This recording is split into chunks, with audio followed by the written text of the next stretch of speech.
सातारा जिल्ह्यातील मान तालुक्यात दहिवडी येथे पोलीस व भरतीपूर्व प्रशिक्षण घेत असलेल्या विद्यार्थ्यांसाठी प्रशस्त व वातानुकूलित असलेल्या स्वराज करिअर अकॅडमीच्या अजय पाटील या मूळच्या अक्कलकोटमधील विद्यार्थ्याने घवघवीत यश संपादन केले आहे।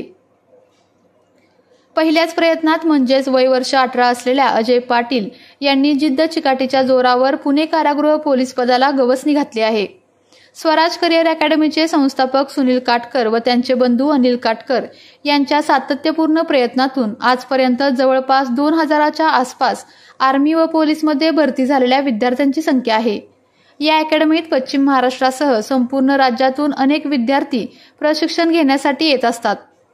2024 या वर्षामध्ये जवळपास 108च्या दरम्यान विद्यार्थी आर्मी व पोलीस भरतीमध्ये यश संपादन केले आहे। अजय पाटील यांनी पहिल्याच प्रयत्नात यश संपादन केल्याने दहिवडी शहरातून त्यांची ढोल ताशाच्या गजरात मिरवणूक काढण्यात आली।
आपल्या तालुक्यातील जिल्ह्यातील बातम्या सर्वप्रथम पाहण्यासाठी आजच सातारा न्यूजला YouTube चॅनलवर सबस्क्राइब करा, लाईक करा, शेअर करा आणि बेल आयकॉन प्रेस करायला विसरू नका।